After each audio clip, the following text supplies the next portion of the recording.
Hilary Levey Friedman, Democrat running for State Senate District 3. Thank you so much for joining me. Thanks for having me. So what is the top issue in District 3 and how would you address it?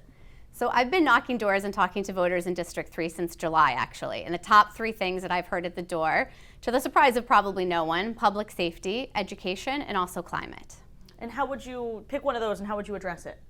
So, well, we've got public safety. The top thing I hear there is ATVs and dirt bikes. And so let me be clear, ATVs and dirt bikes are illegal and they should be treated as such. With education, there's a lot of talk about the takeover, a lot of focus on that. And I think it's really important for voters to realize that the General Assembly will be revisiting the funding formula coming up in the next few years. And so we want someone who's going to be able to be knowledgeable about that and fight for the district and for the city funding. How is the state takeover of the Providence schools going, in your opinion? Do you think the state should give the schools back to the city or continue on?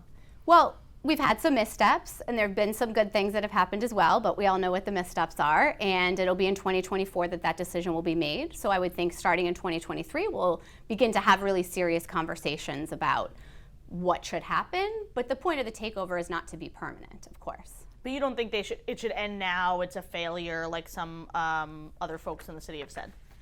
No, I mean, we have to give it time in order to really make change. There's big transformational changes that people want to see happen, and that takes time. What did you make of the Providence teachers contract? That was one of the things that people said, we really need to transform this. This is a huge part of the turnaround. Did you think it accomplished that task? So I think that, again, there were some good things that came out of it, particularly teacher training and that sort of thing. I think people were really looking for a transformational contract because of the takeover, but still, there were good things that happened.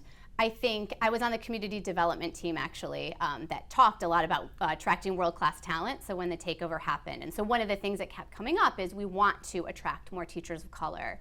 We want to attract very quality educators who look like the students that they are teaching. And so I think I would have liked to see more changes in that direction, but still, there were positives. So is that one of the things you think needs to be improved upon going forward as we try to improve the district? Definitely. Was that the community advisory board? Yeah, the community development, the teams. Got it. Yes. Okay, what was that experience like? I mean, it was great. Got to be in schools and talking to lots of different people. There were students who were represented, lots of different people from the community. So I think that was a really great way to get lots of people's insight. And then, of course, the pandemic happened in the middle of that process, right, of course. Which has made everything in life more difficult. But we found a way to keep going, and the report came out. Tell me about one bill that you would introduce in the Senate. Oh goodness! Well, there are so many there's so many that I've worked on over the years that I would love to continue to support. So, high capacity magazine ban in terms of gun violence prevention is something that Senator Golden has worked on for a long time, and I've been part of the founding member of the Campaign for Gun Violence Prevention, so that's very important to me. I've worked closely with Moms Demand Action and the Rhode Island Coalition Against Gun Violence, so that's something that I believe is very important for the whole state. How do you think Governor McKee is doing so far as governor? So, first of all, we want the governor to succeed, right? We want shots in arms, we want the economy to reopen. As I've mentioned in other things, there's been positives and then there's been some missteps. So, I want to keep supporting the work because we all need to move together forward as a state, and hopefully we can keep doing that. Rhode Island has a lot of money from the American Rescue Plan Act that the General Assembly will decide how to spend. How would you spend that? So I think we need to invest in housing in particular. We have the oldest housing stock in the entire country. We know that we have a housing crisis in various ways, particularly with affordable housing, low and moderate income, but also just even on the east side, right? Like the homes come on the market, they're flying off, the inventory is very low, and we have a student housing issue as well. So I would like to see a lot more around housing being done, and in a really thoughtful way. This is a once-in-a-generation investment that we can make in infrastructure and in housing, and so I want us to be thinking really systematically, how does this work together when we're thinking about access to transportation and jobs and education and all of that? You mentioned student housing, and one of my questions about Brown University owns a large amount of real estate on the east side. They're exempt from property taxes as a nonprofit. They do make a voluntary payment to the city that's, a fraction of what they would pay in full taxation, and it's really a sprawling amount of, they're building a new dorm on the east side. Do you think that Brown should be contributing more to the neighborhood and to the city? So I don't think any large nonprofit should be able to free ride, right? Using city services have to contribute. I think that taxes are one way to do that, and they need to keep that up, and the pilot's going to be renegotiated with the city in the next few years. But I think there are other ways in which Brown University or many of the other universities or large nonprofits that we have can contribute. And you think about Brown specifically, they've made some investments and some promises in the Providence Public Schools. We need to keep building those bridges and strengthen those partnerships and work together to make sure that can happen. And so you think it should all be something that's voluntary on Brown's part in terms of contributing more, or do you think there should be changes to the law potentially requiring them to contribute more money? Well, it would be hard to change that law because that particular law has been in existence since we were a state. So anything is possible, and I don't think we should leave anything off the table, especially when we're thinking about education. Do you think the Fane Tower should be built? Well, what Fane Tower? There is no Fair Fane Tower. question. There is nothing right now. I think the thing that makes me the most nervous, obviously, is they start building a tower, and it gets halfway done, and it's not completed. And so nothing's happening right now. There's been extension upon extension upon extension, and we'll see what happens. But the developer scenario. still says he's building it. Are you in favor of the tower that he's proposed? Well, it's hard to say, again, because literally nothing is happening. I think that it's great if people want to come in and build things, right? Like, we want to invest in the economy. We just have to make sure it's being done in the right way. There's certainly been a lot of checks and balances on the Fane Tower, but again, I just have to say, what Fane Tower? What do you think should happen with the Superman building? Well, I would love to see a proposal that tries to tackle some of the top issues that we have in the city of Providence. I already mentioned housing, and I already mentioned education. Imagine if we could repurpose some of that space for those specific purposes. So it just really depends what the proposal is in terms of state subsidy and that sort of thing. Are you okay with a large state subsidy somewhere, in the tens of millions? It really depends what the purpose of that is for, what they're going to build. What if it's the going to proposal be apartments, exactly, or business, or what else. This is a total hypothetical at this point, but if you're elected and if you win re-election in the regular election next year, and if the Senate president also wins his re-election, there's a lot of steps. Yeah, there, a lot of steps yes. there. But to get me to the question is, would you vote for Dominic Ruggiero for Senate president based on his record so far? Well, I can't say for sure because there are so many hypotheticals there.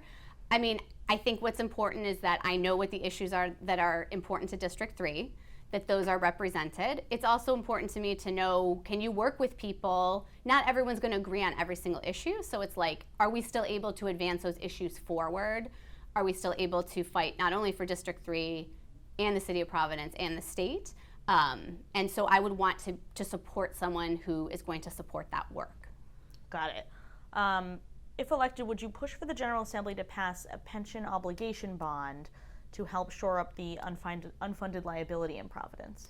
So I know this is something that happened very quickly in May of this year. Never really saw that bill. And so I think it's very, very important for something that's such a major decision that there has to be community input, and something that the residents of Providence really need to be able to have their voices heard on. And so, there's been more talk, would there be a referendum or something like that? And so I think that's something that's very important to consider. If we're going to borrow $750 million, should that go to voters? I believe so. Yes. Do you have any other thoughts in terms of how the city could solve this pension liability problem? Well, if I had the total solution, that would be great. And I know there's been a lot of city councilors who've been working on that for a while and have not been able to, get to the crux of the problem yet. But it's something we all need to work together on, bring people to the table at the state level and the city level to solve that problem. I'm wondering what you think should happen with the Providence police. Some folks say they should be hiring a lot more police officers because we've had an uptick in violence and particularly shootings this year. Do you think that their budget should be increased, that they should hire more officers? Well, setting the budget question aside, we know because there's been multiple reports that the total number of active officers right now is below what is considered, a good number to be efficient and successful as a department. So I think at a minimum, we need to get to that number.